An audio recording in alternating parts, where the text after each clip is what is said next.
views expressed in this program are those of the participants. So you loathe Ken and Ebersol and everything they stand for, but you love to spend their money. You don't see any inconsistency there? I'm redistributing as many of their assets as I can. If I'm going to get in bed with the croupiers of a rigged game, I'm going to make damn sure their wallets are lighter in the morning.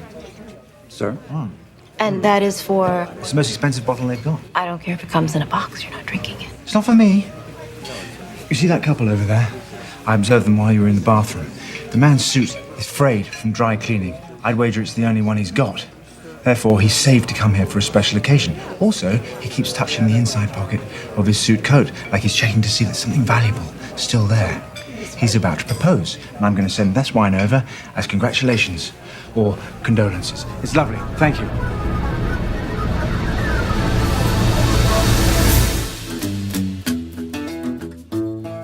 Welcome, everyone. It is Thursday, April the 11th, 2019. I'm Bob Metz, and this is Just Right, broadcasting around the world and online. Join us for an hour of discussion that's not right-wing. It's just right. Fade into color, and color into black and white. Under the bedclothes, everything will be alright. Socialism and other philosophies of state wealth redistribution are the greatest threat faced by Western society today. Yet most people in North America still do not even recognize what socialism is or why it is deadly, even as they complain bitterly about the direct effects of socialism on their daily lives. In fact, they openly support their own socialist and collectivist oppressions while remaining completely blind to their own observations about the harm in doing so. I see it all the time, and that's what we're going to be taking a look at today. And if you don't believe me, just stay tuned for a sobering assessment of the average person's political ignorance and confusion when it comes to how socialism manifests itself all around us, and why we're all in big trouble if we continue down this path. But first, don't forget that you can write us at feedback@justrightmedia.org, subscribe to Just Right on iTunes, and follow us on SoundCloud, hear us on WBCQ and on Channel 292 shortwave. Visit us at www.justrightmedia.org, where you can access all of Just Right's social media links, our archived broadcasts, and of course, where we encourage you to offer your financial support and in so doing become part of our effort to enlighten others about the true nature of freedom and capitalism in a world desperately flooded with socialism and socialist thinking. Do you know what socialism looks like or feels like? Yeah, you do, because most of the world, including the Western nations, are currently in a predominant state of socialism, a condition that will prove to be the undoing of our freedom and prosperity if we don't reverse the trend immediately. Most people might look at, say, Cuba or Venezuela as representatives of their understanding of socialism or communism or fascism. But what you see in those countries today is merely the culmination of a process that has long been underway.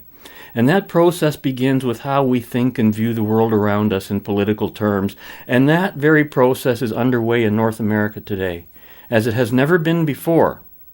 You won't ever, quote-unquote, see socialism in a black and white way that you might read about it in the writings of Karl Marx or other theoreticians of the left. Socialism, in practice, takes many forms, but all have one thing in common: a hatred of capitalism and everything to do with individual freedom.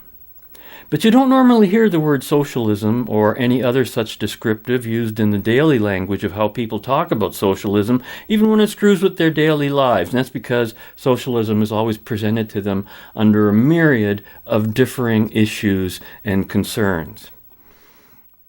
So you can well imagine my pleasant surprise when, in the pages of the Epoch Times on March 31st, I saw the headline, quote, "Trump campaign focuses on exposing socialism," by Ivan Penchikov, and he writes, quote, "President Donald Trump's re-election campaign will focus on exposing a dramatic shift toward socialism among the Democratic candidates while spotlighting the successes of the president's administration." Kayleigh McEnany, press secretary for the Trump 2020 campaign, told the Epoch Times. McEnany said it would have been unimaginable a decade ago for Democrats, including former President Barack Obama, to push for the radical proposals embraced by every major Democratic contender for the 2020 election. Every single member of the 2020 Democratic field will emerge with the scourge of socialism attached to them. They all want government takeover of health care, of energy, and with the Green New Deal. They want these radical proposals, she said. The campaign didn't plan to take on socialism, but is making the adjustment, given that the majority of the Democratic field has embraced the ideology. We thought that debate ended in the 1980s. We thought it ended with the collapse of the Soviet Union.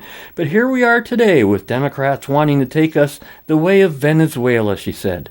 So we're all keenly focused on socialism, every single one of us in the campaign.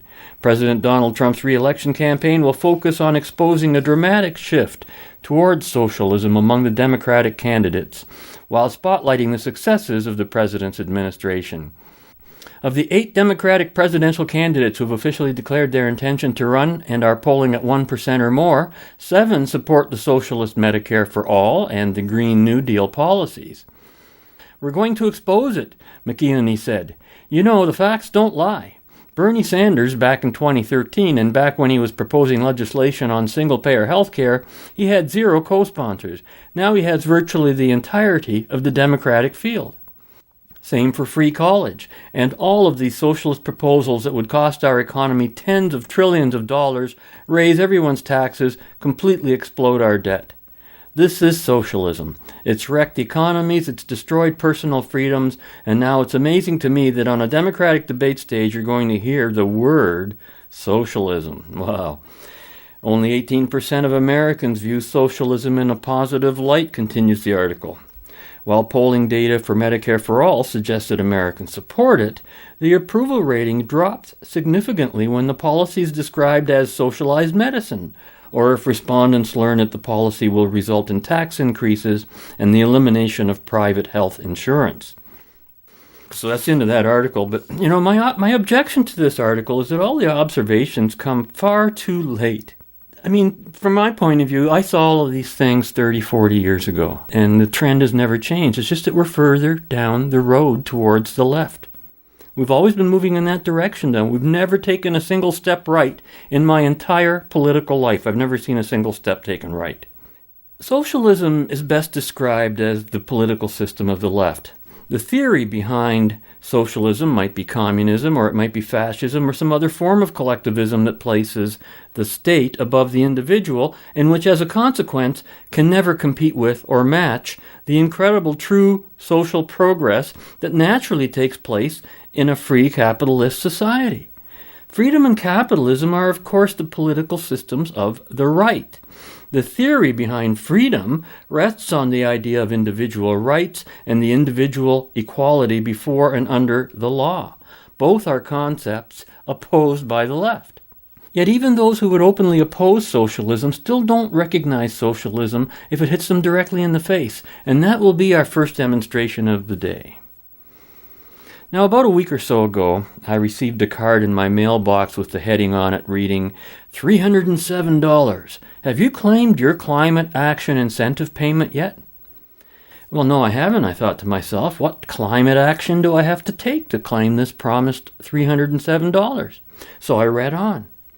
Pollution has a cost. It impacts the air we breathe, our children's health, and our economy. That's why the government of Canada has put a price on carbon pollution. The Government of Canada has introduced a new climate action incentive payment. In Ontario, a family of 4 could receive $307 in 2019. You can claim it when you file your income tax and benefit return, end quote.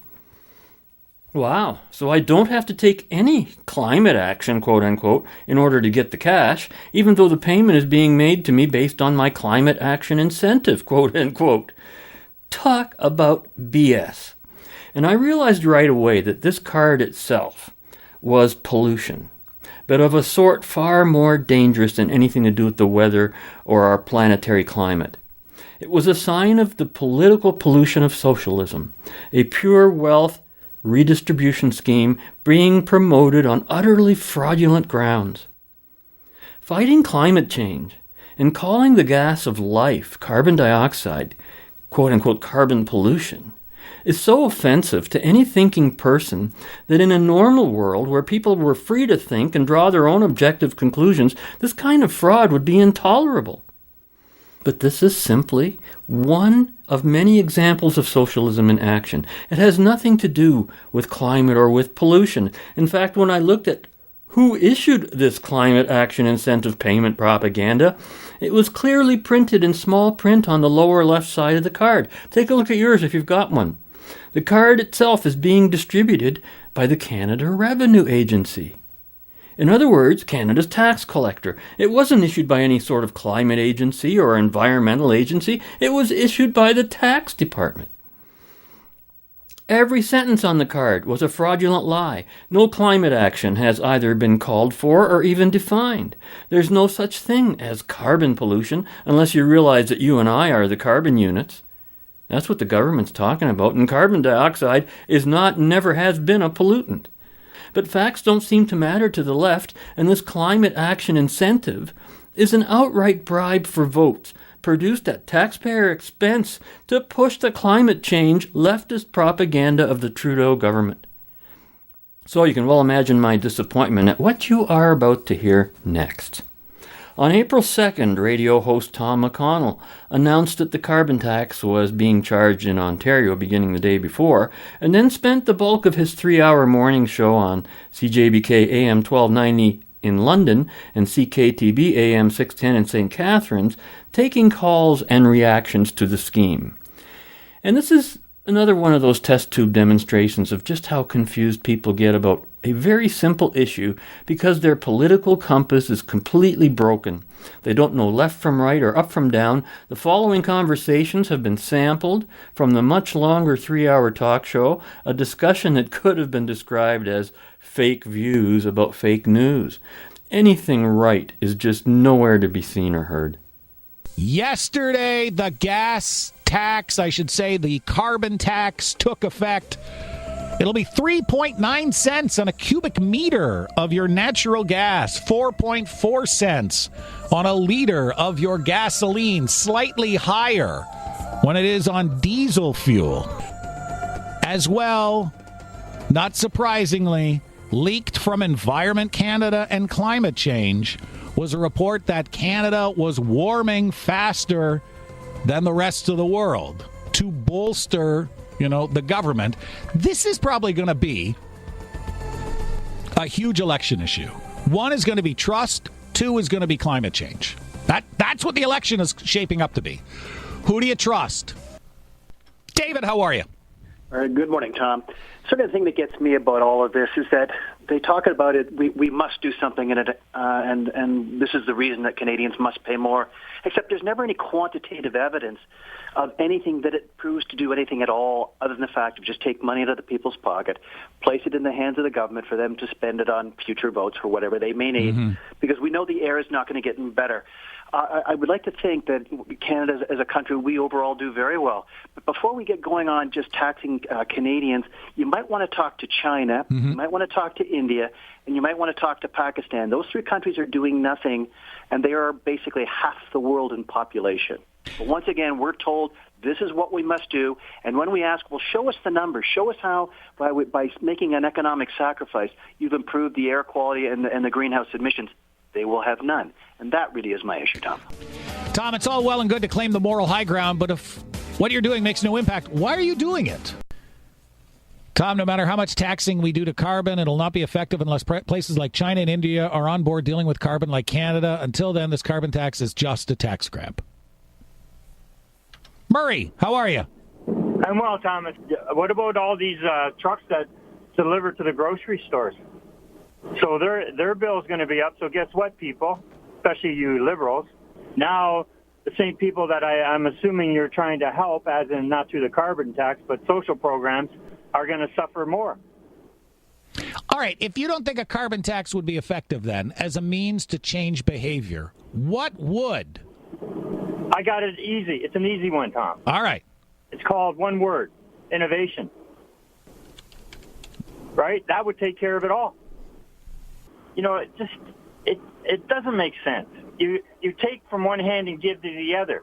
Something's wrong. you know what? It's not making. Okay. Figuring out. All right. Thanks, Murray. Rocco, how are you? I've got a few points I wrote down here that I haven't heard anybody bring up, like even in, if I listen to talk radio in Toronto here. If I could just spew them out like real quick. Go for it. Okay. My first one is the intensity of the sun, which controls all climate. And we're sending a some module to monitor the sun. It's heading right into the sun.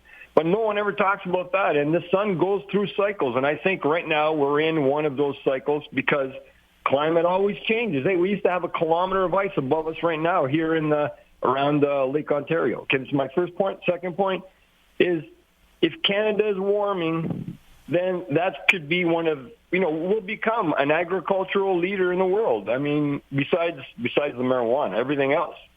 Then my other point, one of my last points is it's basically a tax and refund. So why bother to have the tax? And our Pinocchio Prime Minister and his Dumbledore ministers, there's another agenda. That's why I say Dumbledore ministers.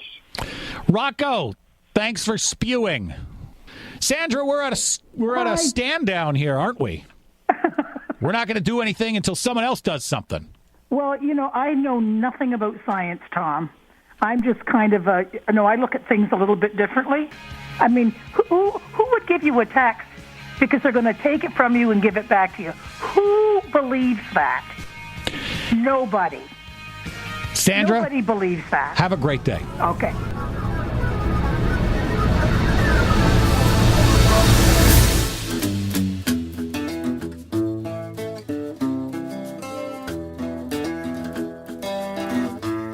Murray, how are you?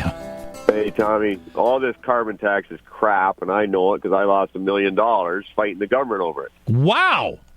I built a product that was the most clean, environmentally friendly heating product in Canada, and it was a corn stove. I've talked to you about this. Right. And the government couldn't wait to get me out of business. And I still got thousands of corn stoves working. I'm sending parts down to Massachusetts today to a guy that's got one. Yeah. There's people got them all over. They burn dry shelled corn to heat a house. Okay. And no emissions. All right, hold on a second. What are you burning, the kernel or the husk? The kernel. Okay. And the little auger feeds the corn into the little pot, and it burns. Right. They want to put corn in your car, the ethanol. Yes. Because it burns hotter and cleaner than gas. Well, we burnt corn in a solid form without the manufacturing of the ethanol. Okay. So the farmer could take the corn off, put it in his stove, and not use oil. I put stoves in people's old farmhouses. They eliminated their oil bill. Yeah. Done. And they grew their own product. Like, all I wanted the government to say, or the Minister of Agriculture, is to say that this is a good thing for the farmers, because farmers are going to sell corn to you and me to heat our houses. But they would not back me, and they wanted to get rid of me. And the reason is that the corn going into the stove, they're going to lose revenue off it because they're not going to get the income tax off the farmer, and they're not going to get the HST off the oil man because it's unregulated. Okay. So if a farmer put corn in his stove, that would be corn that he'd take off the wagon. Yeah. And at the end of the year, he wouldn't pay. See, that's off his profit, right? Yeah. It'd be less profit. He's not going to pay tax. And also, he's not going to be paying HST on this corn. But is it any different than burning wood from your own woodlot? No, corn's cleaner. Yeah. Oh, I know, but in terms of just the revenue. Yeah, they would like to get rid of that. Yeah. They could. And is it cleaner, though? It's like a wood stove is not the most efficient thing. No. Okay, I used to go to Western Fair. I used to have a big tent. Yeah. And I put 4 corn stoves in the tent with no exhaust hooked up. They were just exhausting in the tent, running there. And people would say, "Where's the smoke?" I said, I'd show them. I go to the back of the stove. I said, "Look, it won't even make your eyes water." I said, any other heating product would kill us in this tent. It was that clean. And anybody that's got one in the area can verify that. Wow. There's lots of them in your area. Like, I've sold them all over. Yeah. But the government could not wait to get me out of business. All about the tax. It was all about their end of the tax. Yeah. All right. Murray, have a great day. Have a good day. Brian, how are you? Let me squeeze you in. Not too bad. All right, if not a carbon tax, is there any? What would you think the government should do? Unless you can prove to me, and you got a measurement that says, okay, here's what that carbon tax did. It reduced the carbon emissions by so much. I don't want to hear about it, and I know you can't do it. It's just another reason to take your money. Jim Fannin, how are you? I'm unbelievable, Tommy. It seems to be a little bit way too fashionable of late to dump on capitalism. Do you hear me? Like in the States, especially this idea that, more socialism is the answer. Hey, I'm a lefty from a long time ago, man, but I've swung right on a bunch of issues like as of late, but I'm still kind of based in that, you got to take care of each other. But socialism is not the answer. You need a mix. But I think socialism is more likely to be corrupt and, murderous. No system's perfect, and we need a mix and balance. But I don't like the government taking my money and redistributing it to anyone, but especially their friends. So I like the idea of the carbon fee and dividend. I like the concept. Less taxes when I'm doing good things when I'm going to work. And more taxes when I'm buying crap that ends up in a landfill or ends up in the air. Okay, so I'm okay with the carbon tax as a concept, but these a-holes aren't putting the money where we need it. And, if you let me keep more of my money, I'll spend it where I get value. And I think it's time that we make the producers responsible for the full life cycle, for the cost of what they are producing. I mean, all of the impacts. Health costs, environmental costs, social costs, everything. If it's bad for society, it should be more expensive. Johnny, how are you? I'm good. First of all, let me just say that I was listening to Murray. Was it Murray with the stove? Yeah, the corn stove. And I know what Murray's talking about when he said about going before the government. Because in the old days, and I make this quick, you didn't even go. You sent in what you were going to do to this board, the Materials Evaluation Committee. They decided yes or no without ever talking to you, without ever seeing you. That we were the first people ever to get a meeting with them. And when we were finished with them, to make a long story short, 3 of them had to resign from the board because they had conflicts of interest with what we were doing. Okay? These were all from big companies. Now, about the capitalism. Capitalism is about greed and making money. And I don't care, I said to you before, if you go in with something that's going to change the world, there are companies there that have invested billions and billions of dollars in what they do. They do not want you. That's as simple as that, okay? Yeah, it's as simple as that. But if capitalism is about greed and making money, then every single person on the face of the planet is a capitalist. But if so, then socialism is all about greed and stealing money, if you want to make a direct comparison between the two on those grounds.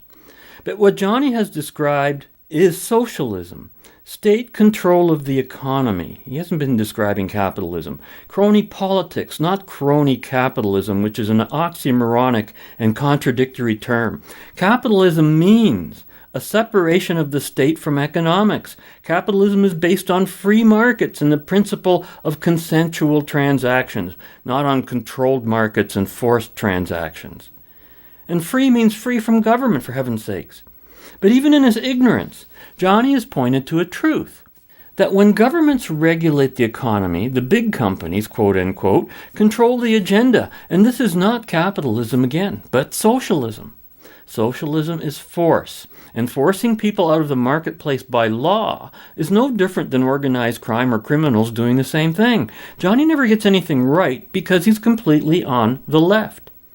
And so are a lot of other people who drink the Kool-Aid of socialism without even recognizing what it is, although they're able to describe it explicitly.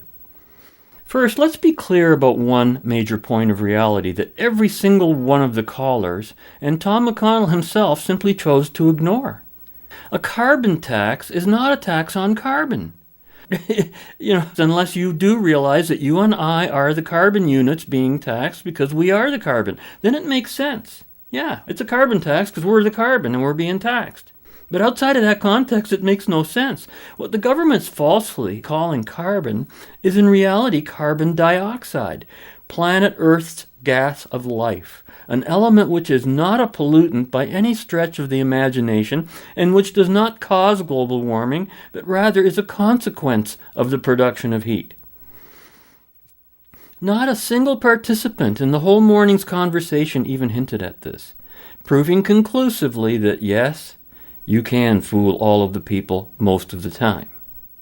However, everybody knows there's something wrong with the tax, that it isn't exactly what it's pretending to be, but beyond that, they're all lost in the woods of carbon vegetation. And it was purposely planned that way. They've swallowed the proverbial Kool-Aid. All of the dissenters to the so-called carbon tax were only complaining that other countries like China, India, and Pakistan weren't in on participating with this outright fraud, but would totally accept the fraud if everyone else contributed to it. Does that make sense? Why do it if no impact, asked one of the callers. We need to plant more trees. It will not be effective until other countries come on board. Until then, it's just a tax grab. Well, I got news for you. Even if other countries came on board, it would still just be a tax grab, but also much more. It's an assertion of state control of the means of production, since production is the source of the heat that supposedly produces the CO2 to which they object. CO2 does not create the heat any more in the process of production than it does in the Earth's atmosphere. CO2 is a consequence of heat, not the other way around, as our social scientists falsely describe it. It doesn't make sense, says one caller. Take from one hand and give to the other, she says. Well, yes, that makes perfect sense. And it's perfectly consistent with socialist theory and practice. But if you don't know what socialism is, you don't even know what this is that you've just described with your own words. Even caller Rocco, who was the only person to acknowledge that something other than CO2 was the cause, he said the sun had a role in climate change, included with, quote, it's basically a tax and refund, so why bother having the tax? There's another agenda, he says. Yes, Rocco, it's called socialism, and it's all about redistributing wealth from those who have it to those who don't. None of them understand this. They're literally defining the word, but they don't know the word. It's another agenda. Ooh, it's a conspiracy. Yeah, it is. It's called socialism, and it's openly there for you to find and discover and learn that word. The fact of climate change is incidental. It's meaningless and arbitrary to the socialist agenda. So how do we actually deal with climate change when it happens? Simple. We adapt to it. There's no correct temperature that the Earth must adhere to just because those on the left operate on a primacy of consciousness. That's ridiculous. Sandra, caller, says, I know nothing about science. Who would give you a tax because they're going to take it from you and give it back to you, she asks. Sandra, socialists would. And they won't be giving you back the same amount that they take. There's no truth whatsoever that the government is taxing the same people at the same amount that it's refunding to them. But even if that were so, what would be its purpose? Well, to bribe voters with their own money. There's an election coming, don't you know?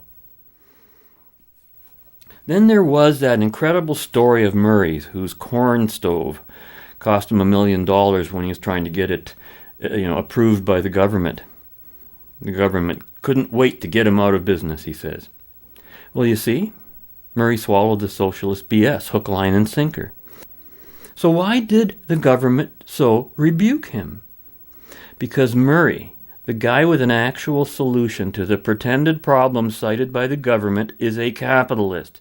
He's making a profit from his invention, and socialists hate capitalists for exactly that reason, because capitalism is always accomplishing what the government cannot do. The climate change agenda is explicitly anti-capitalist and does not want any sort of free market solving any kind of pollution problems. That's not what this is about. This is about control of the economy. Then there was caller Jim, who for a brief moment almost sounded like he was asking the right question. He said, it's too fashionable to dump on capitalism, he said. Only then he became a complete extremist of the center, which I discussed on a couple of recent past broadcasts. I mean, this guy is worse than the enemy. Jim says, I'm a lefty who swung right, but we need a mix of socialism and capitalism. Socialism is more likely to be corrupt and murderous, he says. No system's perfect. We need a mix and balance.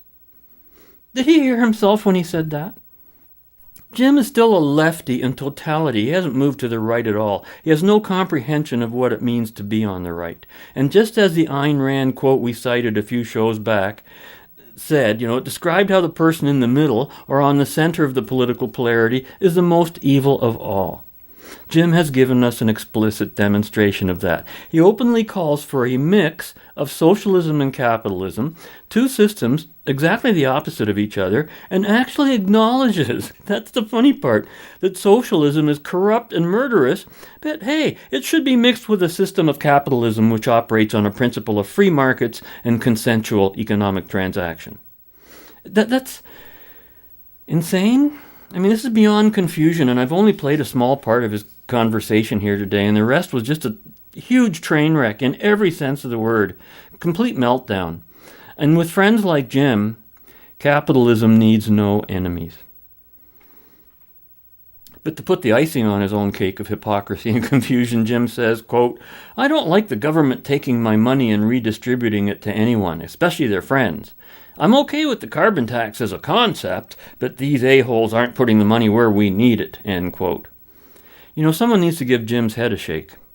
He says he's okay with the carbon tax as a concept, but that's a concept that's all about taking his money and redistributing it to others. And in the same sentence, he says how he doesn't like the government taking his money and redistributing it to anyone. So he doesn't support the carbon tax as a concept. He doesn't understand it. Just as I concluded on our show 2 weeks ago, the show we entitled The Misdirection That Was Right. Sad to say, the left has been winning the label war in the political arena. In addition to the left's extreme right pejorative, they have contrived other anti-concepts like Islamophobia and carbon pollution as effective labels to compromise their opponents, and you can hear the results of it. It works beautifully. They do this because it works, and it works because those on the right keep trying to avoid being labeled, and that's why you don't hear them calling in on shows like this. The left intentionally associates extreme right-wing with racism, fascism, Islamophobia, hate, and a whole host of negative associations that properly align with the left.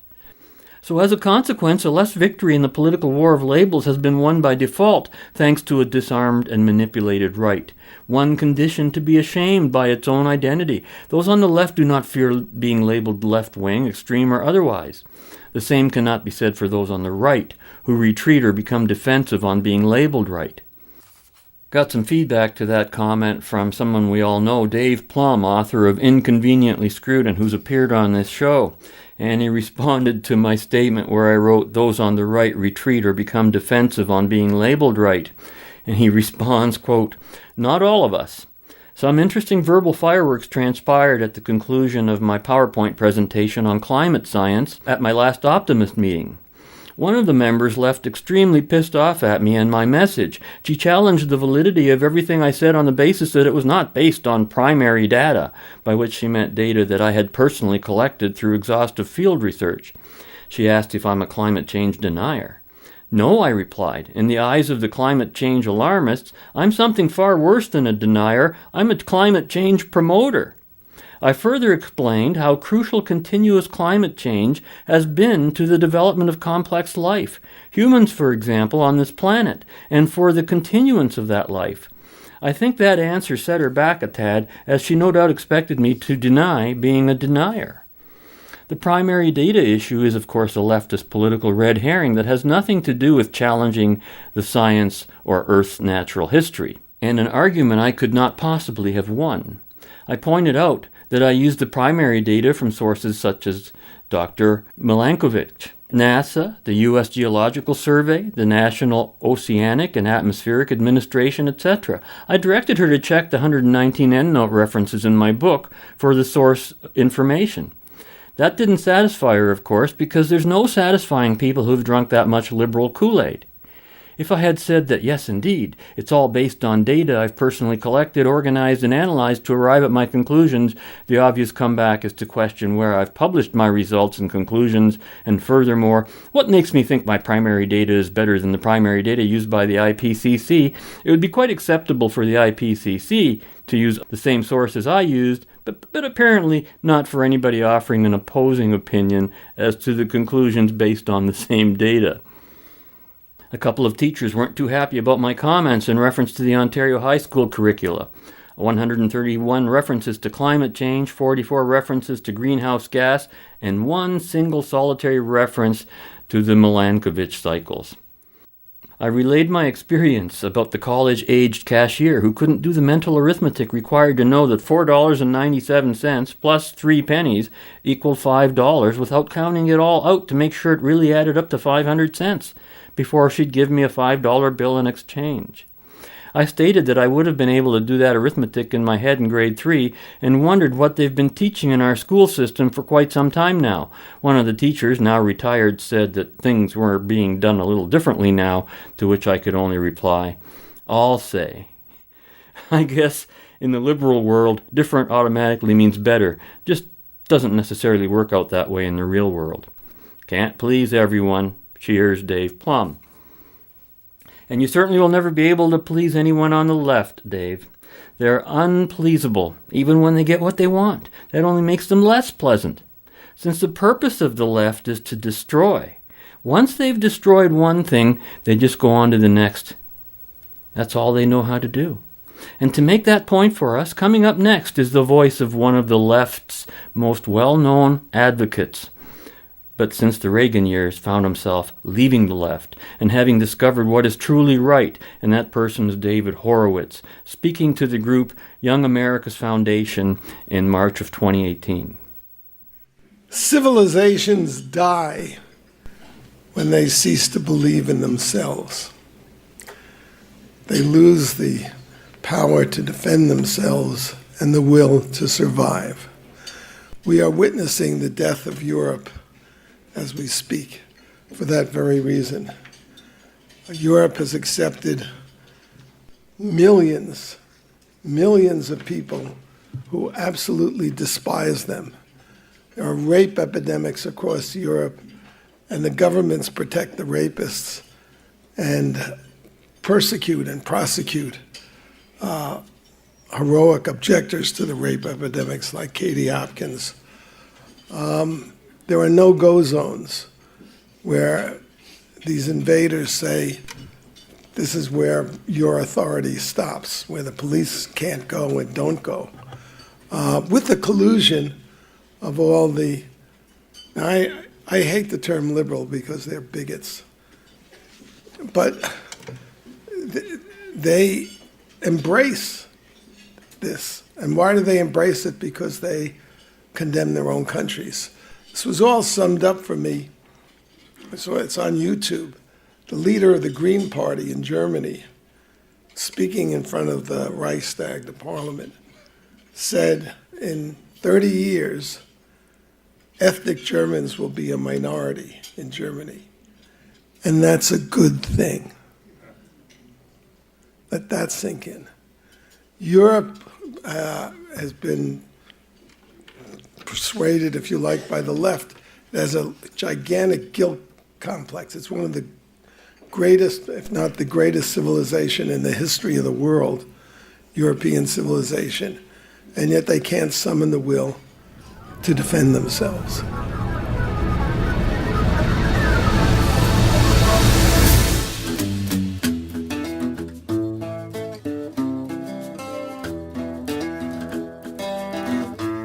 I was just wondering, what do you think for white conservatives and specifically white male conservatives? What's the best way for them to speak so that liberals will listen to them as they're being seen as oppressors? Well, they're not liberal. Right, yes. So I don't think there's any way to speak to a leftist and make them see anything. What I would advise is you've got to know your history.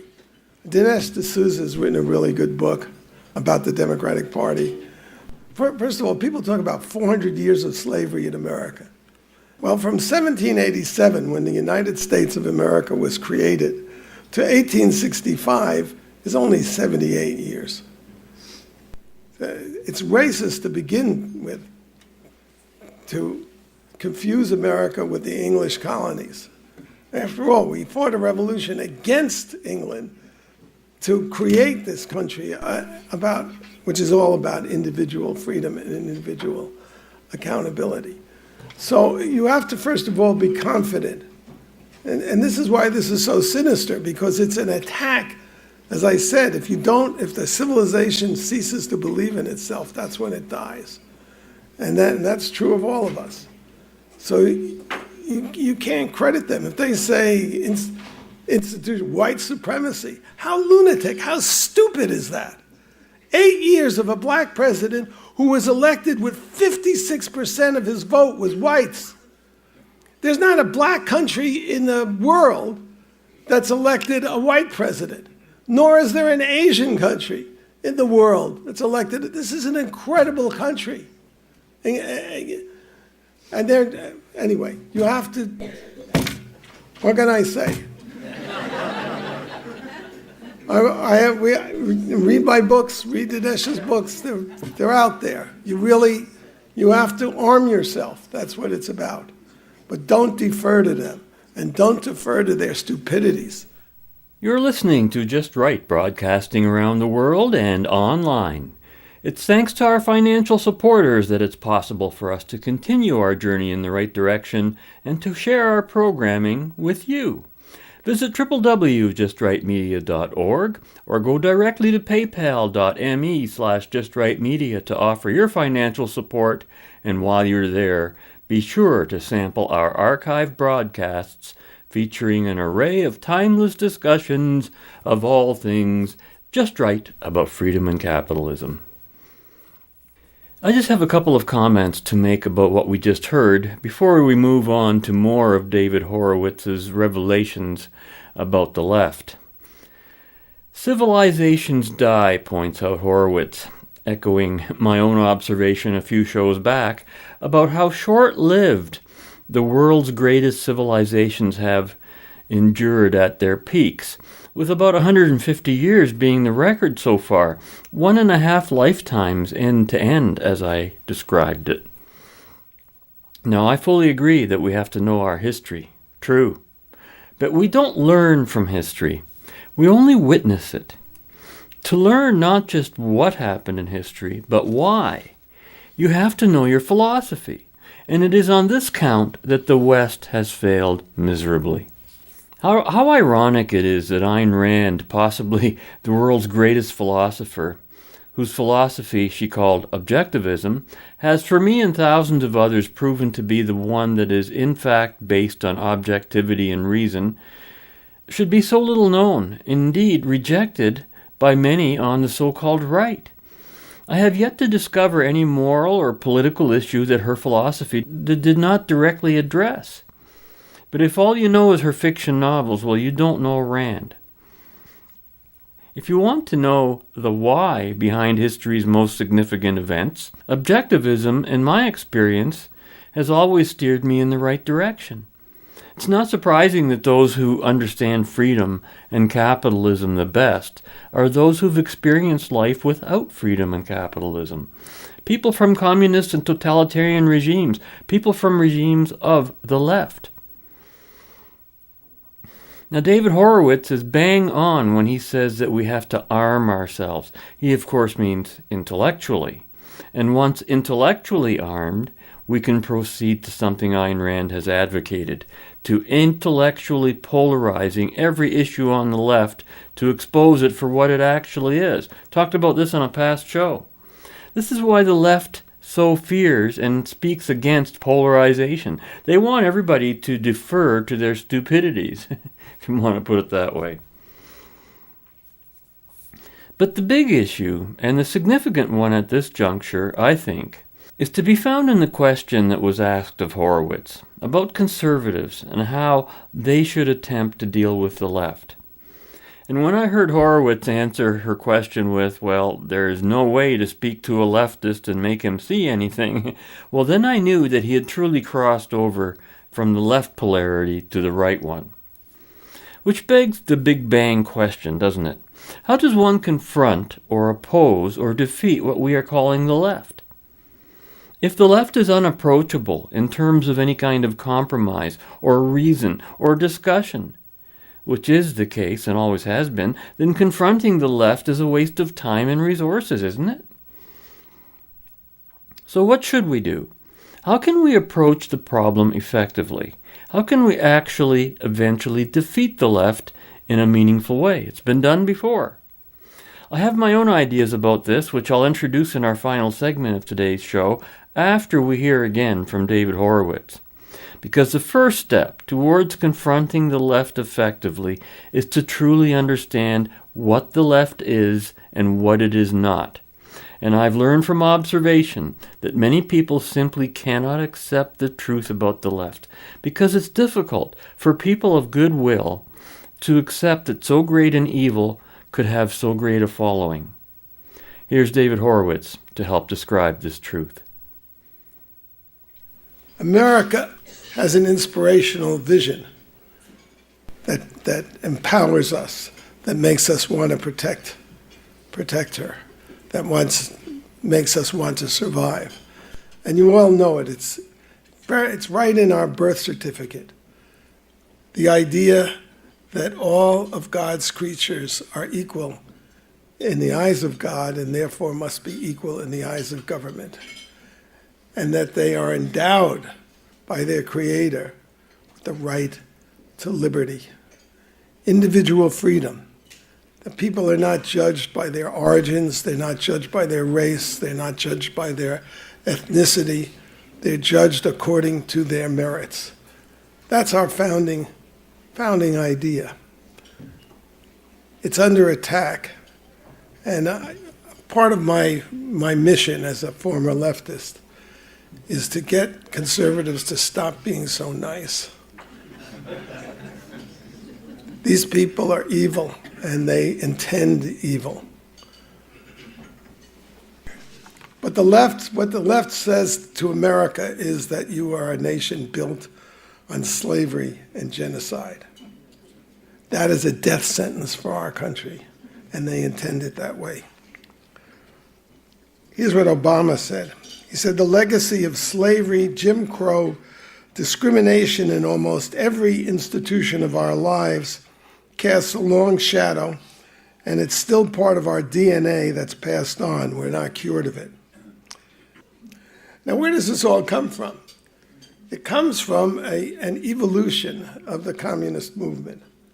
The left in this country, progressives, Black Lives Matter actually was created by 3 Maoists, literally, and is embraced by the Democratic Party, a violent, racist organization. But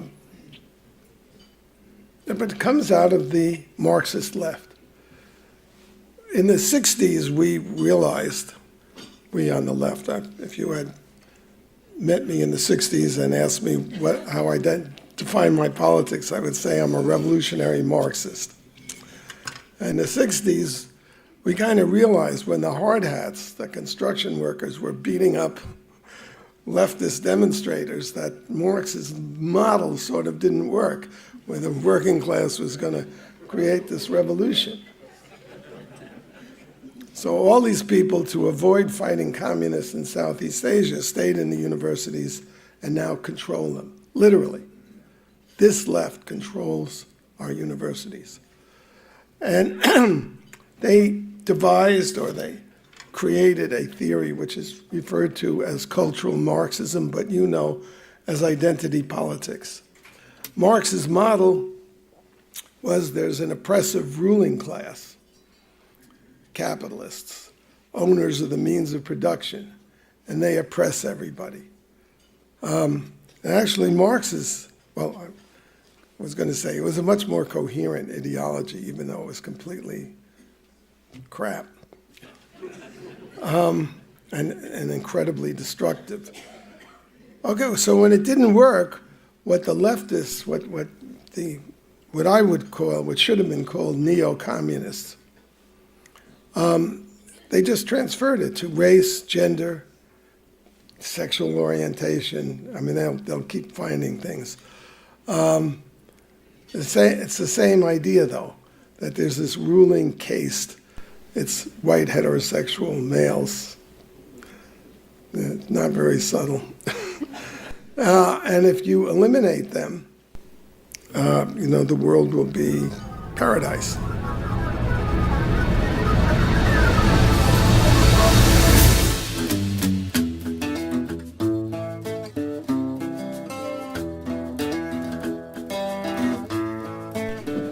So we have a totalitarian threat here. Basically, the idea is we are guilty whites. We built this country on genocide and slavery. It's a lie, by the way. Let's take slavery. This is an absolute lie. Slavery existed in Africa for 1,000 years before a white person ever set foot there. Slavery has existed in all societies for 3,000 years. And in all those 3,000 years, no one ever said it was immoral until Wilberforce, a white Christian male in England, said so, and Thomas Jefferson wrote it into our birth certificate as a country. And within 78 years, slavery was abolished. Every black person in this country owes their freedom to Thomas Jefferson and Abraham Lincoln and the 350,000 mainly white Union soldiers who gave their lives to free them. The truth is, blacks enslaved blacks and white people freed them. Americans can be proud of their history. And why didn't they do it at the outset of the country? Obviously, if they had declared slaves free at the birth of the country, the South would have aligned with the greatest empire in the world, England, which was still a slave nation, and destroyed the American experiment, and we might have slavery today in this country for all we know. How many people have heard and listened to the way I formulate it, that the Constitution, of course, the Constitution has to be declared an evil document by the left, that the Constitution regards black people as 3/5 of a human being? I see young people. As I taught that in school, Al Gore, all the Democrats say that. It's a lie.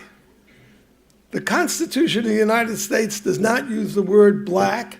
You will not find the word black, white, slave, woman, or male in the Constitution, because the founders actually believed in the equality of all people. They couldn't achieve it then, but they believed in it. That's why those terms are not, these are universal rights for all of God's creatures. The 3/5 compromise was actually good for the anti-slavery forces. It was about how you count the population to create a congressional district, because all congressional districts have to be equal size.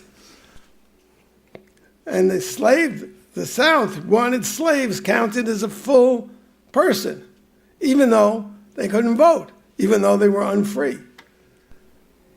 And the anti-slave North said, no, it could only be 3/5. It had nothing to do with black people. It had to do with people who were not free, and there were 500,000 free blacks in America at the time.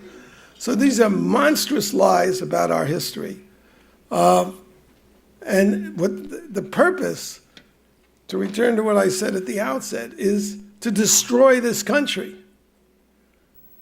Leftists hate America. Well, I guess now we can see what Horowitz meant by knowing history. And while we must acknowledge that Thomas Jefferson and Abraham Lincoln and 350,000 Union soldiers were the people who ended slavery in the United States, we cannot ignore that capitalism is what ended slavery. As a free nation, capitalism naturally emerged in America as the predominant economic system, and slavery is incompatible with capitalism. And remember, slavery is completely at home in any leftist regime. One of the things that Horowitz did not raise about the whole racial question, and which I regard as critical, is the whole idea of why the left is so anti-white. The left is anti-white because by white, the left really means Western values. Now, just before our last break, I pointed out that given the left's unapproachability, then confronting the left is a waste of time and resources. So what should we do? Well, part of the answer is in David Horowitz's observation when he said, quote, "Part of my mission is to get conservatives to stop being so nice. These people are evil, and they intend evil," he says, referring to the left. And what I've come to a conclusion on this whole matter is something more along the lines of this. What needs to be confronted are not those on the left, but those on the right, who just sit there and let the left get away with all of its nonsense. And they do this mostly by supporting politicians of the so-called center or of the left, and they do it by tolerating all their leftist irrationalities, which are ultimately destructive in the extreme. Now, how to do that, how to confront the left and how to fight the left with explicit and provable tactics will become an increasing theme on upcoming broadcasts of this show. But let me briefly wrap up by saying this. Socialism seems attractive because it has always been defined in terms of its promised utopian ends. But the means to achieve those ends is of necessity continually avoided, evaded, and misrepresented. And that's because in reality, ends and means are always the same in practice. And when the means is always the use of state force, well, then that's going to be the ends as well. Now, capitalism, on the other hand, has always been defined by its means, and never by any kind of promised end.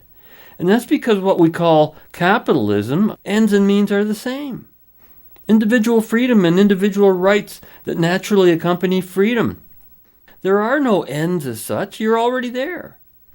And as far as the social and socialism is concerned, I think it's about time to point out that it is in practice always antisocial. Socialism is antisocial. The individual does not exist under any theory of collectivism except as part of a greater whole whose duty it is to serve the whole, whatever that might mean. And it could mean anything some dictator says it does.